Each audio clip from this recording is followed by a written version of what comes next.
Yeah, U3, live from the underground. Yo, it's your girl DJ Baby Blue Diamond, and you tune in to U3 Underground, Unsigned and Unknown. And we have a guest all the way from H-Town in the building. Dubble0, what it do? What's up? What's up? What's up? Thanks for having me. You welcome, no problem. Now, are you originally from Houston, born and raised? Yeah, I'm originally from Houston. I'm from the south side of Houston, Hearn, Clark. Okay, so now I always like to ask my artists this question. Do you feel like that Houston sound that we grew up to listen to and love is slowly dying out? Kind of, sort of. In ways, I feel like the sound just got elevated. You know what I'm saying? Like get involved with the sound is still there to a certain extent. It's not just dead completely, but you know what I'm saying? It's still there. It's out there. I just feel like it's just elevated. Okay. You're the first one to say that, because most people was like, nah, it ain't dying out all the way. But I like the way you said that it's elevated. I like that. I like how you put that.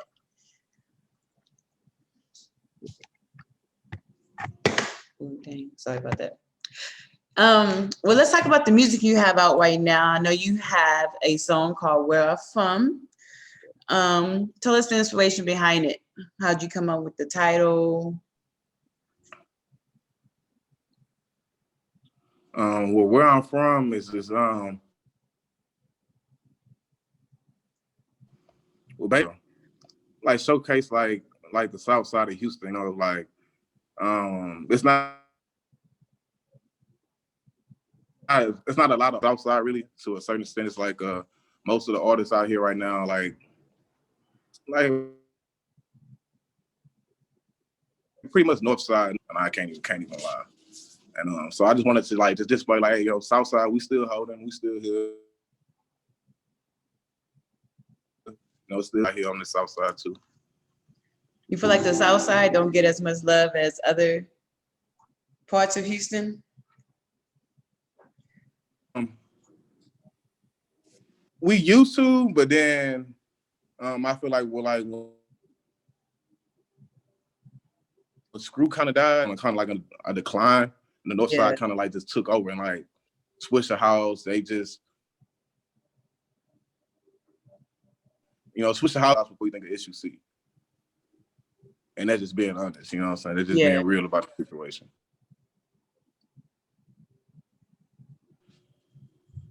Now, I like that you mentioned on the DJ Screw name. Are you excited about the biopic coming out about him? Do you feel like we need one? I'm real excited. I'm real excited because my uncle is a Big Steve, and he was I'm really excited just to, you know, they finally get a glimpse of our culture. You know what I'm saying? Like Houston is the heart of Houston, because I feel like the south side of Houston is really the heart of the music of Houston, you know. But like when Screw died, like now the rappers start dying from the south side, like Big Mo, Hawk, the south side kind of right now, you getting like the north side sound. It's not really like a south side sound, it's like a north side sound. Yeah. Do you feel that UGK or Zero need a biopic next? Oh yeah, most definitely. I feel like if anybody, Zero for sure. What inspires the subject and the tone of your music? For example, the song Instincts from the album Bars Over BS. Life. Like keep it as realistic as possible with my music. So a lot of the things that I rap about or the things that I've been trying to get these bars and this message across, I have to go into like a dark place. Yeah. because I have to remember. So I have to like really sit down and I have to like really just zone out because I have a bad passion to my music. So you'll get like a real glimpse of the artist, but the person behind the artist. You know what I'm saying? Now with the music industry gearing towards a lot of trap music, club music, do you ever feel pressure to ever make a club joint?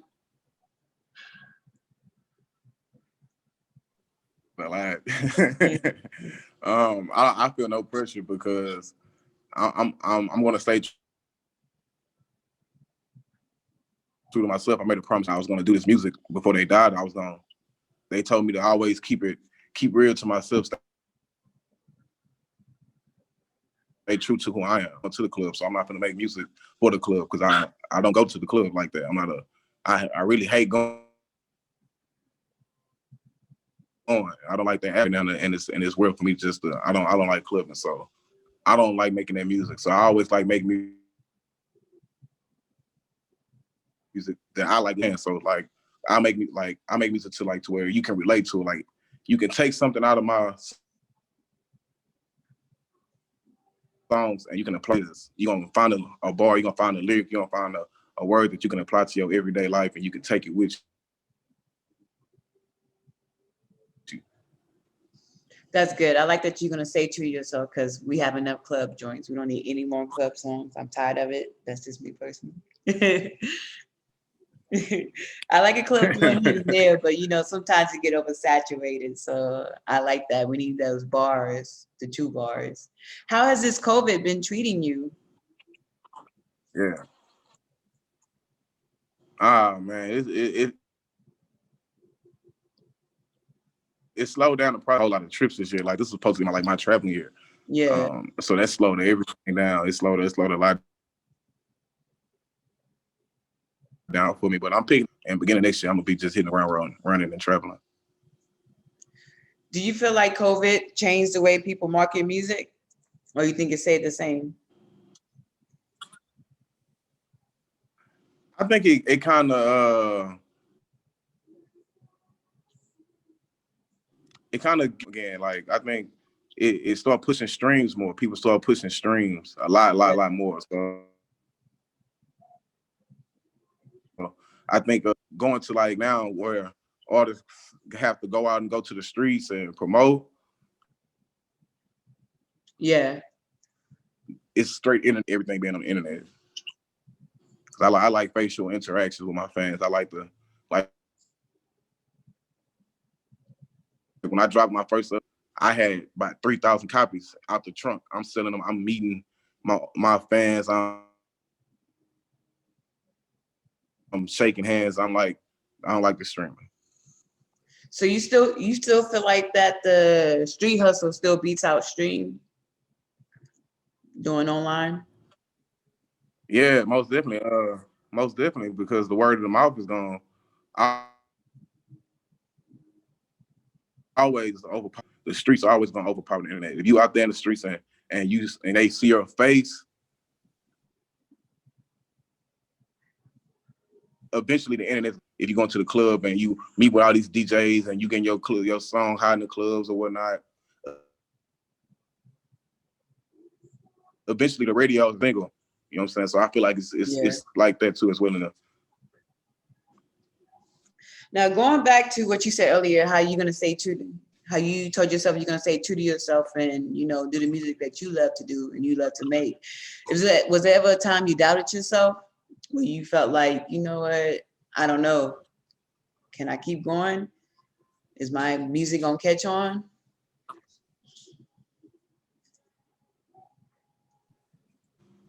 When it's a couple of times I doubted myself.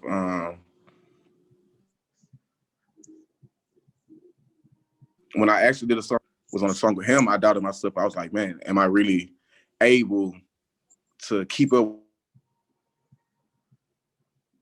with this? This is like one off.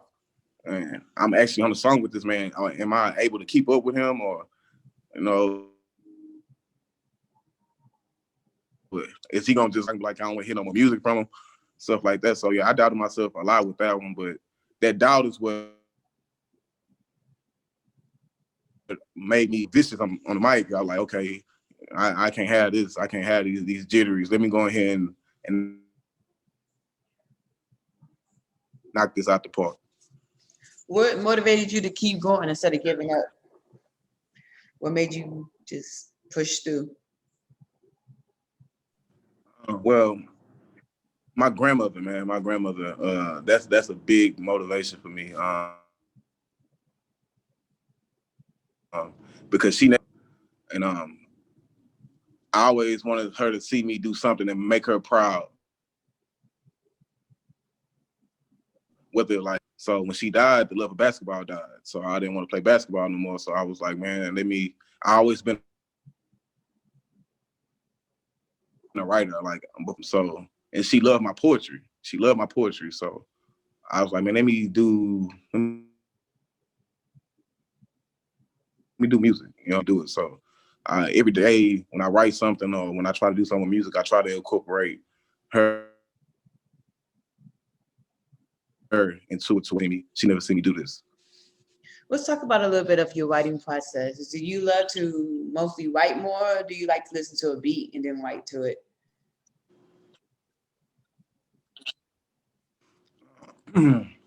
My writing process is very different. I write like, I listen to a beat and I say, I listen to that beat. Probably like I listen to it.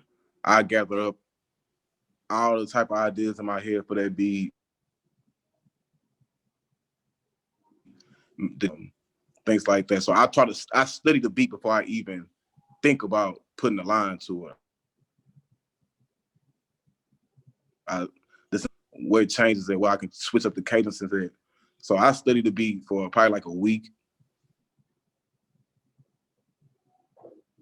And that's when by the time I feel like I master the beat, the lines is already finished because I can write in my head. I normally don't write like that. I normally write everything in my head. So normally by the time that I mastered this beat, the whole thought process is pretty much complete. I'm like, okay, that's very different. I never heard someone say that. Okay. So you're not with the pen and paper no more? None of that pen, paper, bring the cell phone in the booth type? No. Yeah. Wrong. I like say if I'm on the go and I think of like a cold line to I know I'm gonna forget this line because I'm busy today. Keep looking over that line, but I'm not the one who goes in the studio and reads off the phone and read off what's in my head, because I feel like that's the best way that I can deliver the song. If I have this song in my head and it's memorized, I can manipulate come on any different kind of way, because it's all in my head. I'm not reading it and forcing myself to read and try to, I never was a fan of that. Never was a fan of that. Okay. With the way that the music industry is changing, because it's always evolving and changing fast, especially with social media and the internet, how would you feel like is the hardest part of being in the music industry or doing music? Right now, I feel like the hardest part of the industry right now, they don't allow artists to be themselves anymore. Like they want you to promote this. It's a negative. No artist to be themselves. So that's where I'm trying to strive to come in the game the way I entered. I'm gonna lead the way I entered. Leave it. I'm not gonna be tainted. My image is not gonna be tainted. I'm not for none of that. I'm really on some Tupac revolutionary game. I'm leaving the same way. Do you feel like it's hard to market to the younger artists with the music you make? Very hard. It's very hard because they want to hear about you shooting and drilling and selling dope, and your mama crying at 12 o'clock in the morning, 3 o'clock in the morning because she getting these phone calls that you in jail. Yeah. block and stuff. They don't want to hear that. They don't want to hear the consequences. They just want to hear the good stuff. And with my music, I tell you, hey, bro, I made my mama cry. That's hurt. You know what I'm saying? They don't want to hear that side of the story. So it's hard for me, especially for the type of music that I do, entertainment. It's very, very hard. It's very hard. When did you realize that you needed a manager in your life? And what qualities did you look for when it was time to get a manager or to look for a manager?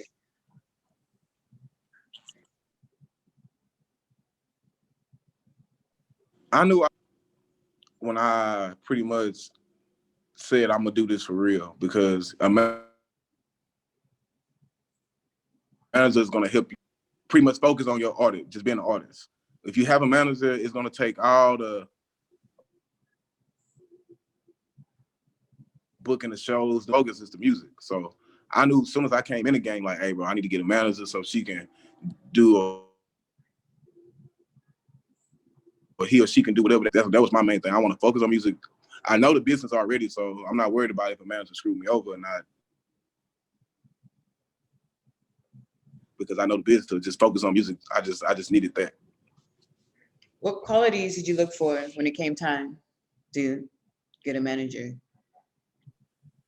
I was pretty much somebody who was hardworking, very friendly, and a fan of me. You know, like I feel like a lot of people get managers who not a fan because they the number one manager in this city or whatever the case may be. They don't even like your music, fam. So how you do these and they don't even like you. They don't even like you. They don't even listen to your music. Yeah, that don't even make sense. They gotta, that don't even make sense. I don't know why people do that. That's the main thing, making sure my manager. Yeah, I feel I don't know why would someone even do that? Like if you try to be somebody's manager and you don't like their music, like just let them know that and just let it go. Like don't even try to manage them. It's a waste of y'all time. It's a money game right now, man. So they just want the money. Exactly. Now, what has your manager, C Rich, influence on you and your music? Like what has she done for you in the way you move, or any advice she's given you or helped you out so far?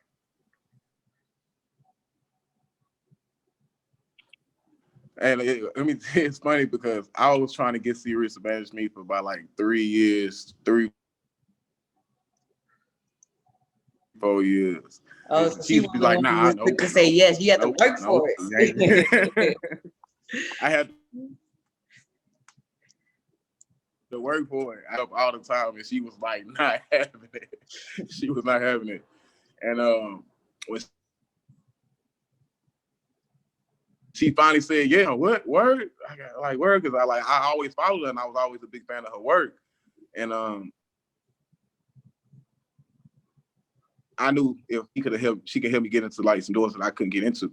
And I knew that she was gonna make me work harder. You know what I'm saying? Like, because I know she doesn't play around, can't be us around.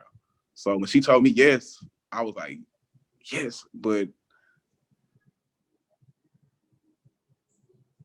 I'm nervous. We started from scratch. Like I changed my name.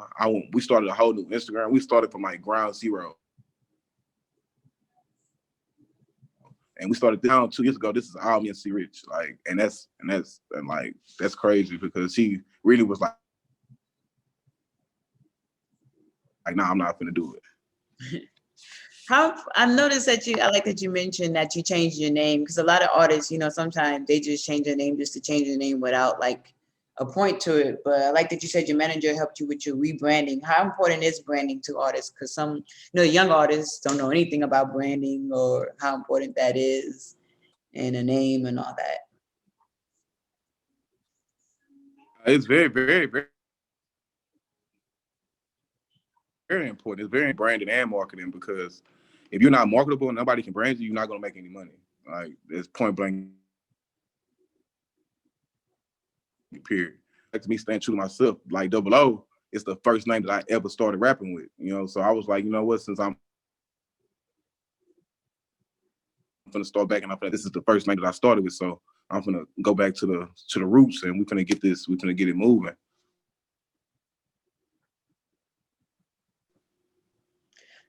Do you plan on dropping any more music videos or albums the rest of this year or beginning 2021?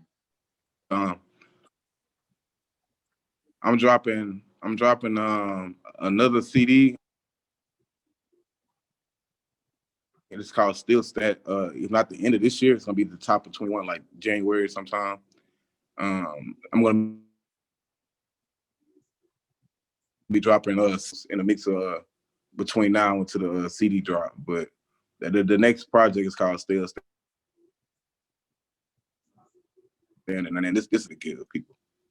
Well, I feel like that title is what's needed because we've been through a lot 2020 and we still standing. So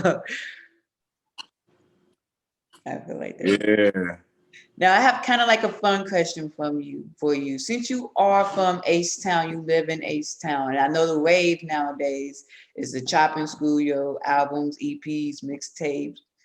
Are you getting that done? Are you hopping on that wave? Oh yeah, like I said, my like that. I'm a side bloodline. The screwed up music in the bloodline, so I'm actually gonna get my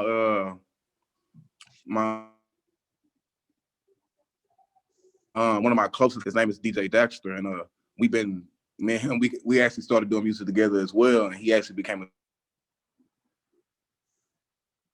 chop star. So chopping and slopping, chop not slop, and we're gonna hit the ground running with that. Okay, I'm familiar with the chop stars. Okay, I like that. And here's another fun question, kind of, because I interviewed an artist from Florida, and they actually brought this point up, which I had to go look at it, do my research to make sure it's correct. But Florida invented the actual slowing down of music, but Houston invented the part of chopping and screwing it, which I didn't even know that. So I was like, okay, Florida kind of like, I don't know. I guess they're trying to one up us, but it's all good. What Jay-Z said? It's called drag. Apparently that's the name of it. Jay-Z said you made it a hot line. I made it a hot. Huh? Yeah, Houston made it hot. Cause I'm like, ain't nobody never heard of drag music. Yeah, but I had to go do my full research, and it was like, okay, yeah, Florida created drag, and then Houston created chop, but they chopped in this. Yeah, we slowed down here. So I was like, okay.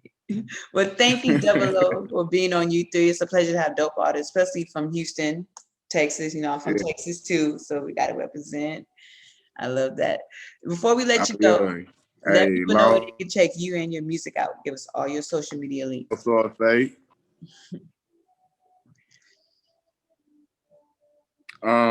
Everything's the same. That's why a lot of you, so it's easy to find you. I am Dubble0, IAMDUBBLE, and the number 0, and Instagram. Anything you can type in for me is gonna be I am Dubble0.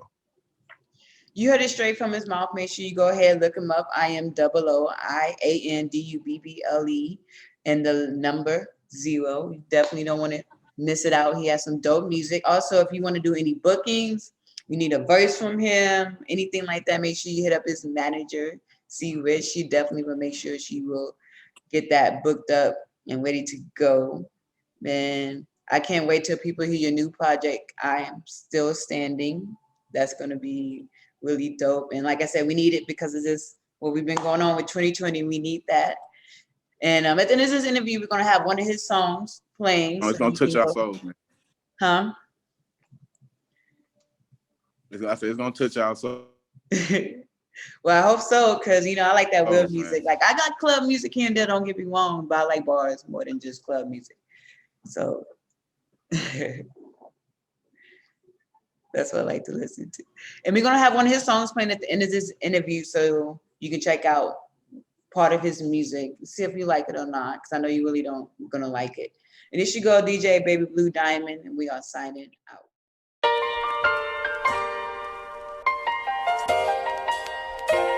One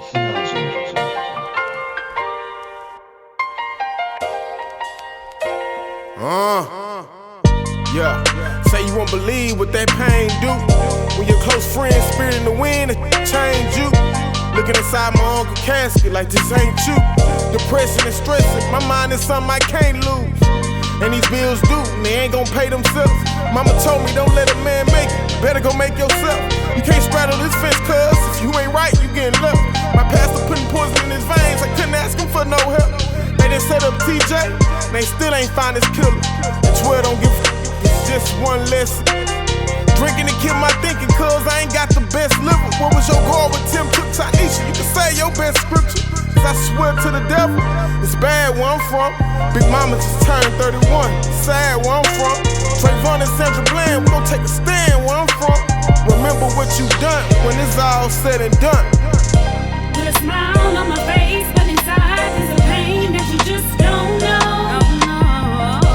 I done came too far, you can tell by the scars that I can't let go. Even though they say I'm worthless, I'ma keep working cause I know that I'm worth it, baby. Please believe that I'm worth it, baby. Yeah, I know mama probably don't like when I rap, and I speak the truth, cause all of this shit I went through, it was a lot more that she could do. But I ain't blaming her at all, cause God had it rolled out. But it was certain I seen, I can't forget, just never spoke out. Never been the type to feel like I had to chase no clout. I be watching who be watching me, cause I know they tryna scope out. Watch what you joke about, cause we'll kick it fast over here, I swear, homie, look, that's no doubt. Just got a call from my day one who doing life, but almost broke out. And they say a closed mouth don't get you fed, but did they tell you that keep his mouth closed is the warm of the bread? How the fuck you gon' get money when it's time to gamble and you scared? Fake don't feel my pain, but real heard what I said. There's a smile on my face, but inside there's a pain that you just don't know. I done came too far, you can tell by the scars that I can't let go. I won't let go. Even though they say I'm worthless, I'ma keep working cause I